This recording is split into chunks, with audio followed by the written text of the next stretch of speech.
It's a crisp autumn evening, the kind where the air smells faintly of fallen leaves, and the streetlights cast long golden shadows on the pavement. A young woman stands in front of her bedroom window, staring at her reflection, but instead of seeing herself as she truly is, she sees only flaws. Flaws that have haunted her for years. She sighs, brushing her fingers against the cool glass, wondering if tonight will be any different. Tonight, she has a date. A blind date arranged by one of her well-meaning friends. Except, there's a twist. She doesn't want this date to go well. In fact, she's going out of her way to mess it up. Why? Because deep down, she believes no one could ever love her for who she really is. What she doesn't know yet is that someone else is watching her every move from afar. Someone whose life is about to change because of what they see. The girl's name is Mia, and she spent most of her life feeling invisible. Growing up, she was always the quiet one, the one who blended into the background while others took center stage. Her confidence took hit after hit until she started believing the worst about herself. So when her best friend convinced her to give dating another shot, Mia reluctantly agreed, but with an ulterior motive.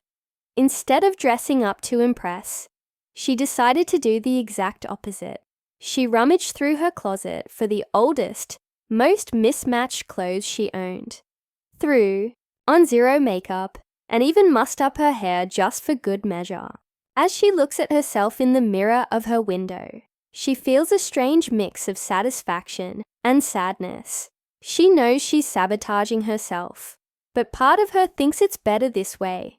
After all, why set herself up for disappointment? Meanwhile, across town, a man sits behind the wheel of his sleek black car, waiting at a red light. His name is Daniel, and he's not just any man. He's the CEO of one of the city's biggest tech companies. On paper, his life seems perfect. Money, success, power. But beneath the surface, Daniel feels like something is missing.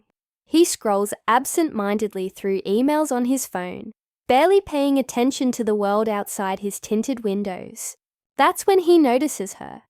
Through the glow of the street lamp, he catches sight of Mia standing by her window, seemingly lost in thought. At first, he dismisses it as nothing more than a fleeting moment, but something about her draws him in. Maybe it's the way she tilts her head slightly, or the softness in her expression, despite the tension in her posture. Whatever it is, he can't look away. As Daniel watches, Mia steps back from the window and begins pacing around her room.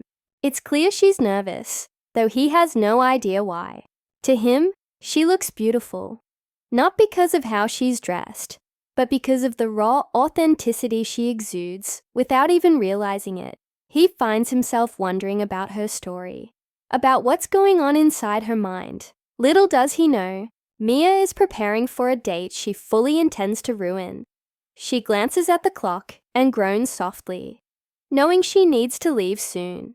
With a final look at her reflection, she grabs her bag and heads out the door, leaving Daniel alone with his thoughts. And a growing curiosity he can't quite explain. Mia arrives at the cafe where the date is supposed to take place, feeling both relieved and anxious. Relieved because she's managed to stick to her plan of looking less than stellar, and anxious because she's about to face the awkwardness of meeting a stranger under false pretenses. The cafe is cozy, with warm lighting, and the smell of freshly brewed coffee lingering in the air. She spots her date immediately. A tall guy with neatly styled hair and a suit that screams, "Trying too hard." He waves her over, and she forces a polite smile as she approaches. Despite her efforts to make herself unappealing, he seems genuinely interested, which only makes her more determined to drive him away. Over the course of their conversation, she deliberately stumbles over her words, avoids eye contact, and even spills water on herself, all in the hopes of making him lose interest. Unbeknownst to Mia, Daniel has followed her to the cafe. No, he's not stalking her. He happened to be driving past and couldn't resist stopping to see where she was going. From a distance, he observes the scene unfold. He sees the way her date leans in attentively, clearly trying to connect with her, and the way she fumbles nervously, almost as if she's pushing him away on purpose. Daniel can't help but chuckle to himself. He's seen enough bad dates in his own life to recognize when someone isn't into it. But what fascinates him is Mia's behavior. There's something endearing about her clumsiness, something real that he hasn't encountered in a long time. And then it hits him. She's doing this intentionally. The question is, why? Back at the table, Mia's plan seems to be working. Her date grows increasingly frustrated, his initial charm giving way to irritation. Finally, he excuses himself, muttering something about needing fresh air, and leaves the cafe altogether. Mia exhales deeply, a mix of guilt and relief washing over her. She knew this would happen, but now that it has, she's not sure how to feel. Was it worth it? Did she prove anything to herself by ruining the date? These questions swirl in her mind as she gathers her things and prepares to leave. Outside, the night air is chilly, and she wraps her coat tightly around her, wishing she could disappear into the shadows. Daniel, still parked nearby, watches as Mia exits the cafe. She looks smaller somehow, more vulnerable than before. He debates whether or not to approach her, torn between his instinct to intervene and his fear of coming across as intrusive. Just as he's about to get out of the car, he notices something unexpected. Mia stops walking and turns toward a nearby park. She hesitates for a moment, then slowly sits down on a bench, her shoulders slumped in defeat. It's in this moment that Daniel realizes he's witnessing more than just a failed date. He's seeing a glimpse of someone struggling with deeper insecurities, someone who might need a little kindness in their life. But before he can decide what to do next, a sudden noise startles him, pulling his attention away from Mia for just a second. When Daniel looks back, Mia is gone, vanished into the darkness of the park. He sits there, gripping the steering wheel, unsure of what to make of everything he's seen. Who is this girl? And why does she seem so determined to push people away? More importantly, why does he care so much? The answers elude him, but one thing is certain. His curiosity has turned into something more profound, something that feels dangerously close to admiration, or maybe even affection. As he drives away, his mind races with possibilities, each one more intriguing than the last. Meanwhile, somewhere in the park, Mia walks alone, unaware that her life is about to intersect with someone who sees her in a way she's never allowed herself to be seen.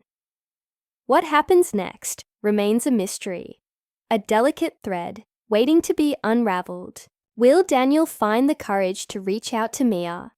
And if he does, will she let him in, or will her walls remain firmly intact?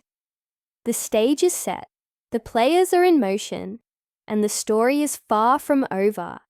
Stay tuned to find out what unfolds in this unexpected journey of self-discovery, connection, and perhaps love. As Daniel drives away, his mind is a whirlpool of thoughts. He can't shake the image of Mia sitting on that bench, her silhouette blending into the dim light of the park. It's not just her actions that intrigue him. It's the vulnerability she tried so hard to hide. He's seen plenty of people in his line of work, polished and put together on the outside, but crumbling within. But Mia, she's different. There's no facade, no attempt to impress. Instead, there's an honesty that feels raw and unfiltered, something he hasn't encountered in years. Yet, he knows nothing about her. Not her name, not her story, not why she seems so determined to sabotage her own happiness. The mystery gnaws at him, and for the first time in a long while, Daniel feels restless. The next morning, Daniel finds himself distracted during a board meeting. His team is presenting quarterly projections, but his mind keeps drifting back to Mia. He scolds himself internally. This isn't like him. He's always been focused, driven, almost mechanical in his approach to life. But now, this girl who spilled water on herself and fumbled through a disastrous date has somehow lodged herself in his thoughts.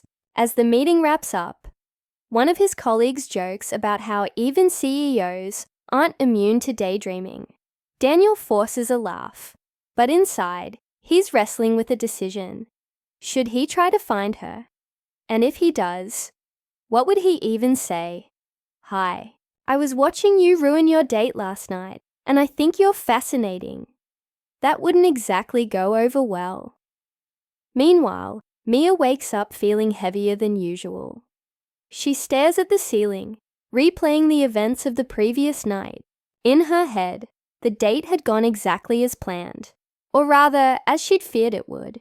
Her date left frustrated, probably thinking she was some kind of disaster, waiting to happen. Mission accomplished, right?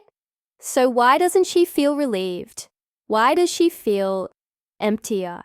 She gets out of bed and walks to the window, the same spot where she'd stood the night before.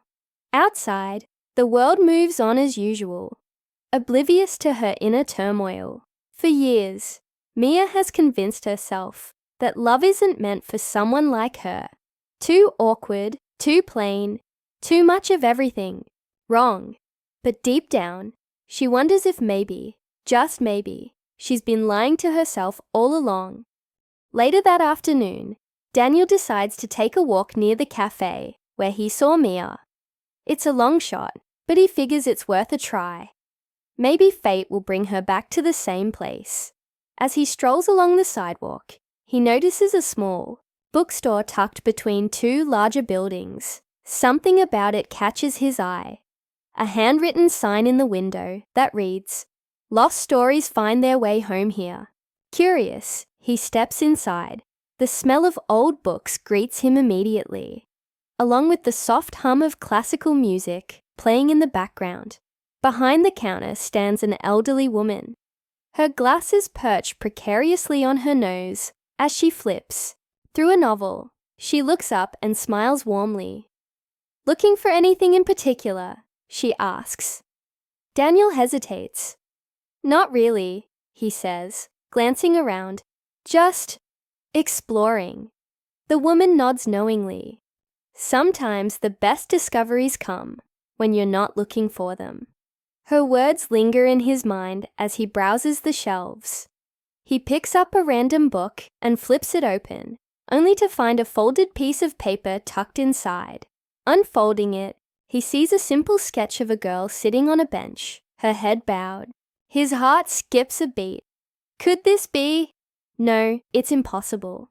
Just a coincidence, he tells himself. Still, he tucks the paper into his pocket, unable to explain why it feels significant.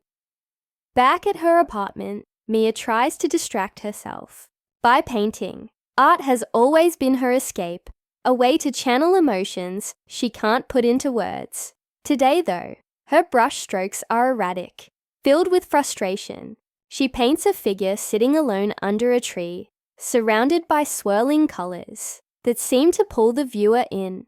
When she steps back to look at it, she feels a pang of recognition. That's her, the lonely girl on the bench, lost in her own thoughts. Suddenly, the weight of her choices crashes down on her. Sabotaging dates, avoiding connections, pushing people away. It's all part of the same pattern. A pattern she created to protect herself from rejection. But what if the real rejection is coming from within?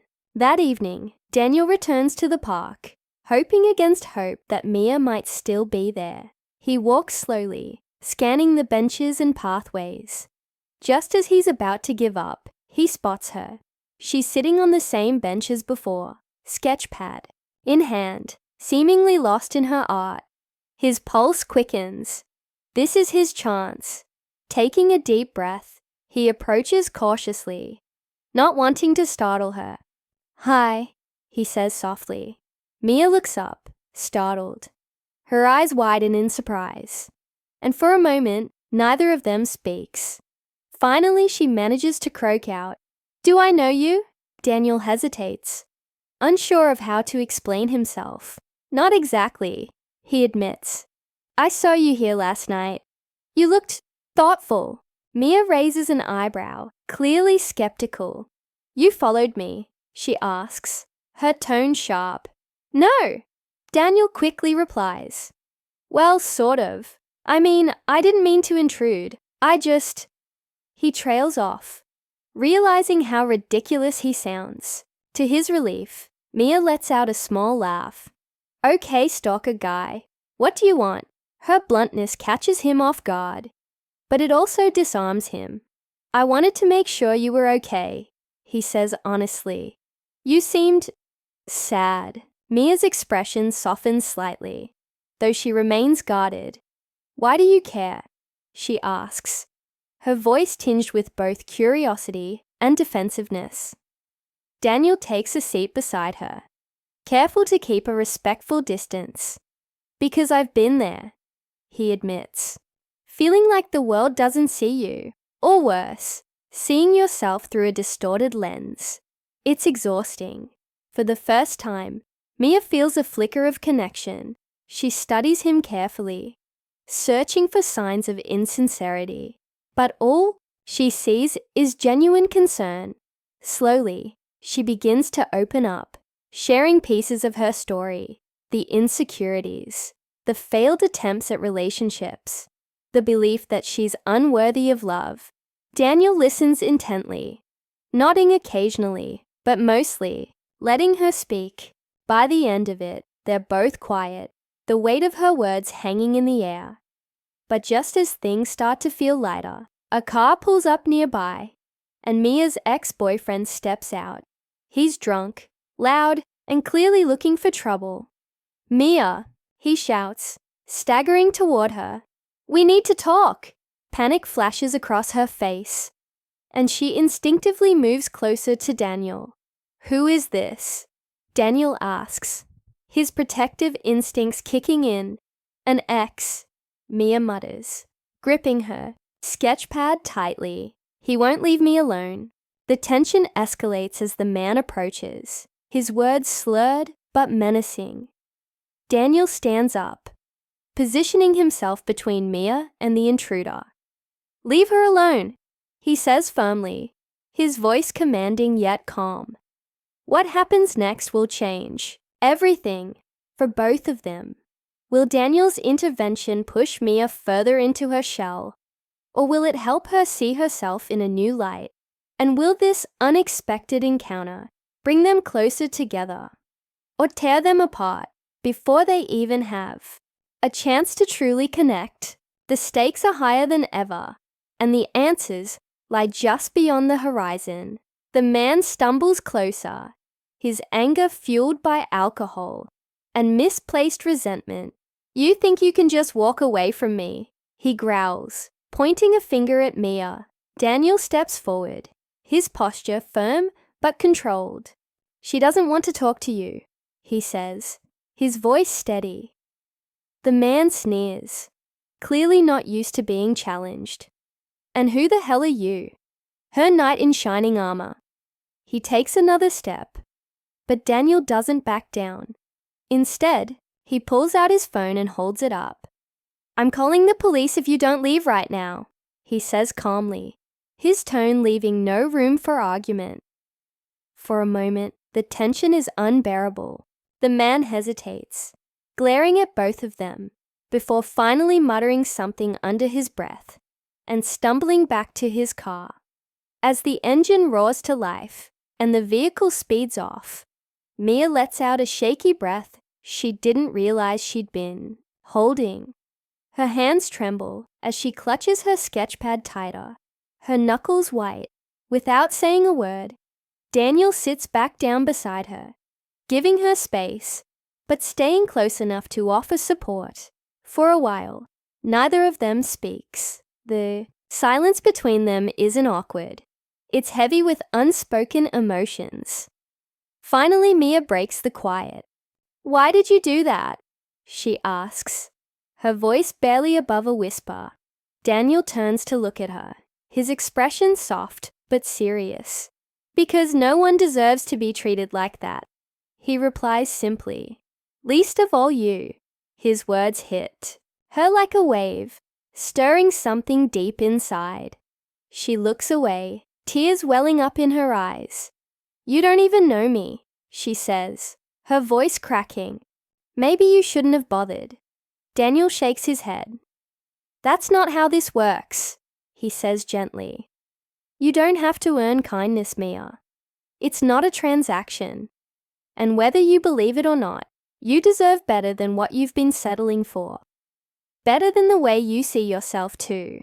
His honesty catches her off guard, and for the first time, she feels the walls she's built around herself start to crack. Over the next few weeks, their connection grows stronger. Daniel becomes a steady presence in Mia's life, encouraging her to confront her insecurities rather than run from them. He shares bits of his own struggles, how success had come at the cost of genuine relationships, how loneliness had crept into his life despite his achievements.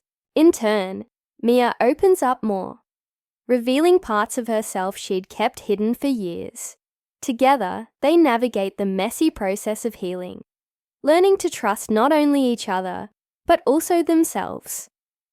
One evening, as they sit together on the same park bench where they first truly connected, Mia shows Daniel her latest painting. It's vibrant and bold, filled with swirling colors that seem alive. At its center is a figure, a girl standing tall, her arms outstretched toward the sky. "It's me," Mia explains softly. "Or at least, who I want to be. Someone who isn't afraid to take up space, to exist fully." Daniel smiles, his eyes shining with pride. "She's beautiful," he says, "just like you." Their relationship evolves naturally, without pressure or pretense. They don't rush into anything. Instead, they savor the moments of discovery, the small victories along the way. Mia begins dressing for herself again, not to impress anyone, but because she realizes she enjoys feeling good in her own skin. She starts saying yes to opportunities she would have once dismissed, including an art exhibition where her work gains unexpected attention. Through it all, Daniel remains her anchor, cheering her on while respecting her journey. As for the man from the park, he fades into the background, a distant memory neither of them dwells on. With Daniel's encouragement, Mia files a restraining order, ensuring she won't have to deal with him again. It's a turning point for her, a declaration that she values her safety and peace of mind above all else. For Daniel, seeing her reclaim her power reinforces his belief that love isn't about fixing someone. It's about standing beside them as they find their strength. The story reaches its climax during the art exhibition. Mia stands nervously in front of her paintings, watching as strangers admire her work. She feels exposed, yet exhilarated, vulnerable, yet empowered. Then she spots Daniel across the room, his gaze locked onto hers. He mouths 3 simple words. "I'm so proud." Tears fill her eyes, but they're tears of joy this time. As the crowd applauds her talent, she finally understands what it means to feel seen, not for what she looks like or what she achieves, but for who she truly is. In the end, their bond proves transformative for both of them. Mia learns to embrace her imperfections, realizing they're part of what makes her unique. Daniel, in turn, rediscovers the importance of vulnerability and connection, finding fulfillment beyond his professional success. Their love story isn't perfect. It's messy, complicated, and deeply human. But it's real, and sometimes that's enough. As the credits roll on this chapter of their lives, the audience is left with a powerful takeaway. Self-worth isn't something we earn or lose based on others' opinions. It's inherent, waiting patiently for us to recognize it within ourselves. Love, whether romantic or otherwise, flourishes when we let go of fear and allow ourselves to be truly seen. For Mia and Daniel, their journey began with a reflection in a window and a chance encounter in a park, but it became so much more, a testament to the beauty of growth, courage, and second chances.